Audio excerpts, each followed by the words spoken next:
Saúdo-vos com a santa paz de nosso Senhor e Salvador Jesus Cristo. Lições da Bíblia com o pastor Sócrates Penafort Fadu.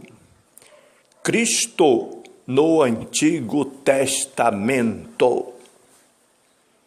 Lemos em 2 Reis, capítulo 5 e versículo 14. Então desceu e mergulhou no Jordão 7 vezes, conforme a palavra do homem de Deus, e a sua carne tornou-se como a carne de um menino, e ficou purificado. Um dos ensinos fundamentais do Novo Testamento é que Jesus Cristo, o Messias, é o cumprimento do Antigo Testamento. O livro de Hebreus mostra que Cristo é o herdeiro de tudo o que Deus falou através dos profetas. O próprio Jesus asseverou que viera para cumprir a lei e os profetas. Após a sua gloriosa ressurreição, ele demonstrou aos seus seguidores, tendo por base a lei de Moisés, os profetas e os salmos, isto é, as 3 principais divisões do Antigo Testamento hebraico que Deus predissera há muito tempo tudo quanto lhe havia concedido. Para melhor analogia, nós vamos compreender melhor as profecias do Antigo Testamento a respeito de Cristo Jesus. Portanto, precisamos entender muito bem a tipologia bíblica. Portanto, agora ministraremos sobre princípios de tipologia, o estudo cuidadoso do Antigo Testamento revela elementos chamados tipos, que vêm da etimologia grega tipos, que tem seu cumprimento na vida do Messias, que é o antitipo. Noutras palavras, há uma correspondência entre certas pessoas, eventos ou coisas do Antigo Testamento e Jesus Cristo, aqui já no Novo Testamento. Vamos notar os 2 principais ou princípios básicos concernentes a essa forma de profecia e seu cumprimento. Primeiro, é preciso compreender, para um texto do Antigo Testamento prenunciar a Cristo, é preciso sempre analisar o referido trecho como um acontecimento na história divina da redenção, isto é, devemos primeiramente analisar o trecho ou texto do Antigo Testamento sob o aspecto histórico e então ver se de fato, de que modo ele prenuncia a vinda de nosso Senhor Jesus Cristo como o Messias prometido. E 2, é preciso reconhecer que o cumprimento messiânico de um texto do Antigo Testamento está geralmente num plano espiritual mais elevado do que o evento registrado no Antigo Testamento. Na realidade, os personagens de determinado acontecimento bíblico, por meio certo e, de forma correta, não perceberam que o que estavam vivendo era um prenúncio profético sobre o Filho de Deus, que um dia viria aqui na terra. Por exemplo, Davi, sem dúvida, não percebeu que ao escrever o Salmo 22, seu sofrimento era uma forma de profecia sobre o sofrimento de Cristo na cruz. Nem os judeus expatriados e chorosos que passavam pelo túmulo de Raquel em Ramá também não perceberam, não sabiam que um dia o seu pranto teria cumprimento profético na morte de todos os meninos de 2 anos para baixo em Belém. Quase sempre só à luz do Novo Testamento é que percebe-se que um texto do Antigo Testamento é uma profecia a respeito de nosso Senhor e Salvador Jesus Cristo. Para isso, é preciso compreendermos as categorias de tipos proféticos para melhor compreensão. Há pelo menos 4 formas pelas quais o Antigo Testamento prenuncia e profetiza a vinda de Cristo para o Novo Testamento. Vamos analisar. Primeiro, textos específicos do Antigo Testamento citados no Novo Testamento. Certos textos do Antigo Testamento são manifestamente profecias sobre Cristo, porque o Novo Testamento os cita como tais. Por exemplo, Mateus, ele cita Isaías capítulo 7 e versículo 14 para comprovar que o Antigo Testamento profetiza aí o nascimento virginal de Cristo. De formas que, e também Mateus, podemos ver em Mateus capítulo 1 e versículo 23, e Miqueias capítulo 5 e versículo 2, para comprovar que Jesus devia nascer em Belém da Judéia.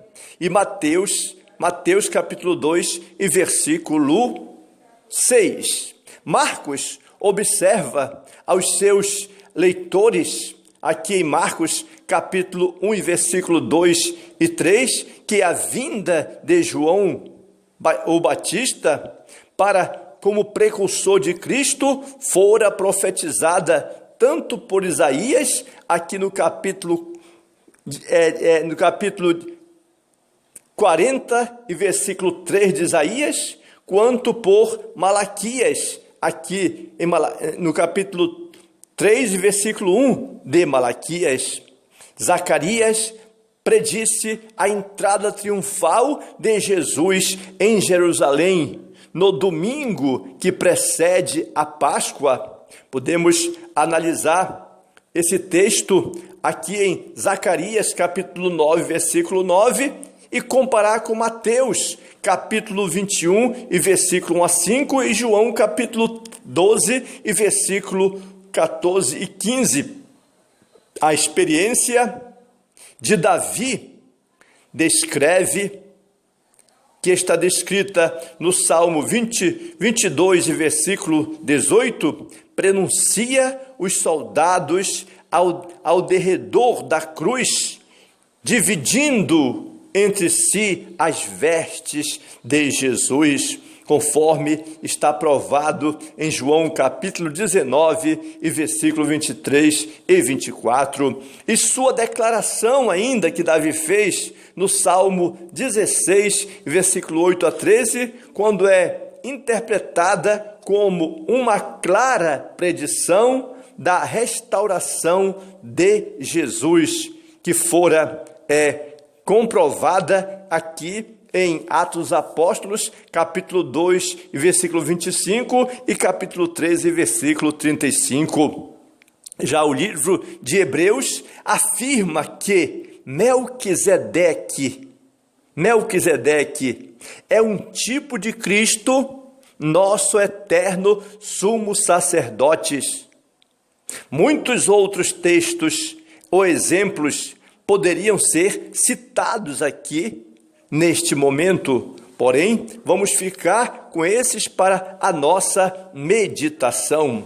2. Temos que ver as alusões a passagens do Antigo Testamento pelos escritores do Novo Testamento.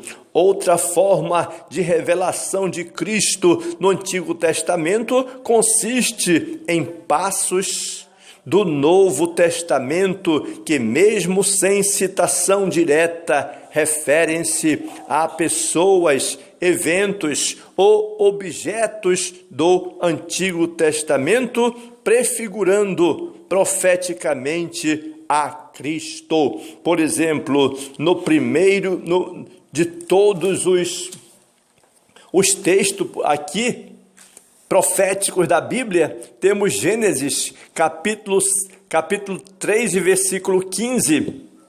Deus promete que enviará o descendente da mulher para ferir a cabeça da serpente. Certamente, Paulo tinha em mente esse trecho, ou esse texto da Bíblia, quando declarou que Cristo nasceu de mulher para redimir os que estavam debaixo da lei.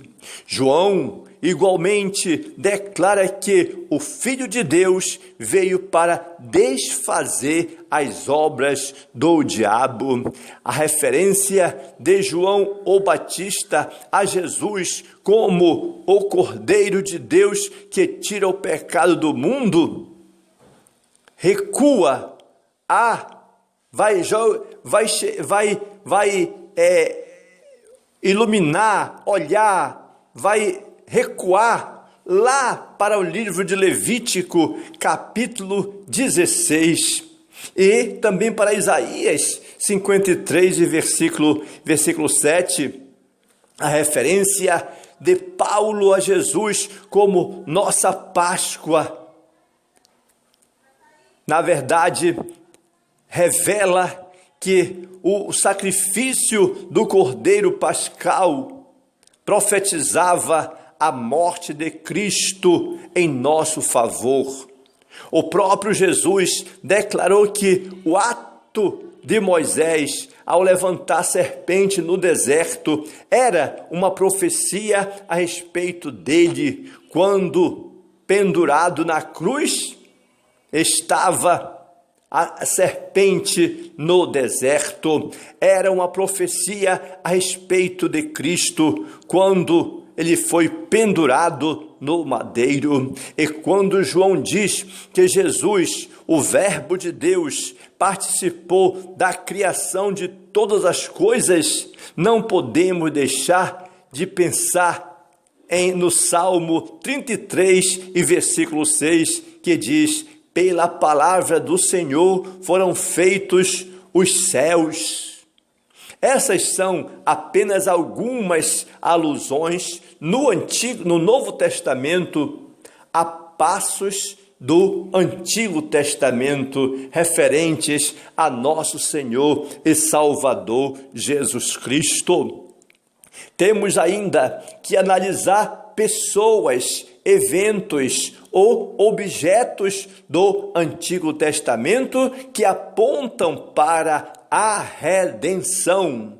O êxodo de Israel do Egito e a redenção que ele efetuou no novo concerto. Alguns tipos do livro de Êxodo que prenunciam Cristo e sua obra redentora são Moisés, a Páscoa, a travessia do Mar Vermelho, o maná, a água que brotou da rocha, o tabernáculo com os seus pertences e o sumo sacerdote.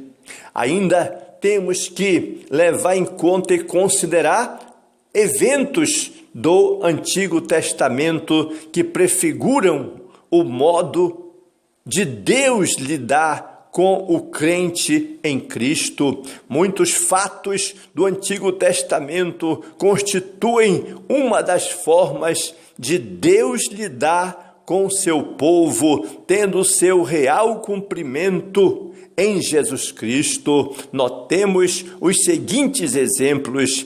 O Abraão teve de esperar com paciência por quase 25 anos, até Deus sarar a madre de Sara e lhe dar Isaque, um filho. Abraão nada poderia fazer para apressar o nascimento do filho prometido por Deus. Fato idêntico cumpriu-se no Novo Testamento, quando Deus enviou seu próprio Filho como Salvador do mundo. Ao chegar à plenitude dos gentios, o ser humano nada podia fazer para apressar esse momento. Na verdade, ninguém poderia fazer nada. Nossa salvação é obra única e exclusiva de Deus, como podemos confirmar aqui em João capítulo 3 e versículo 16, porque Deus amou o mundo de tal maneira que deu o seu Filho unigênito, para que todo aquele que nele crê não pereça, mas tenha a vida eterna.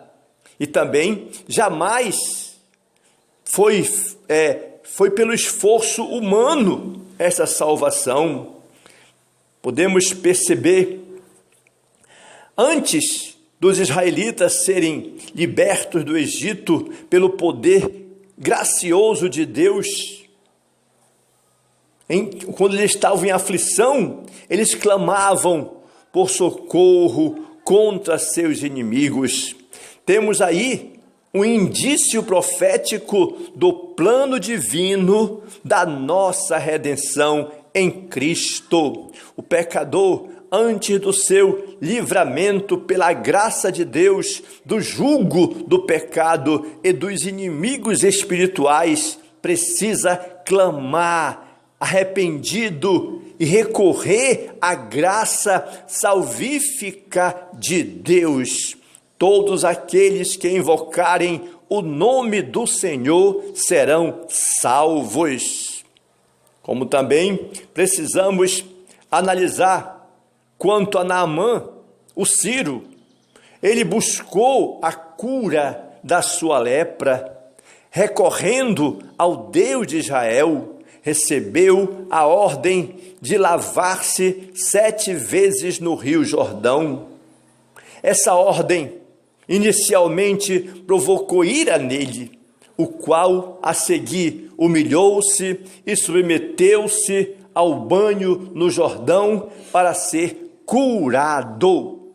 No fato de a graça salvífica de Deus transpor os limites da nação de Israel, temos uma antevisão de Jesus e o novo concerto. E também do fato que, para recebermos a salvação, precisamos renunciar ao orgulho, humilhar-nos diante de Deus e receber a purificação pelo sangue de nosso Senhor e Salvador Jesus Cristo. O Antigo Testamento narra a história de pessoas piedosas que nos servem de modelo e exemplo, mas ele vai além disso. Ele, o Antigo Testamento, nos serviu de aio para nos conduzir a Cristo, para que, pela fé, fôssemos justificados em o nome de Jesus.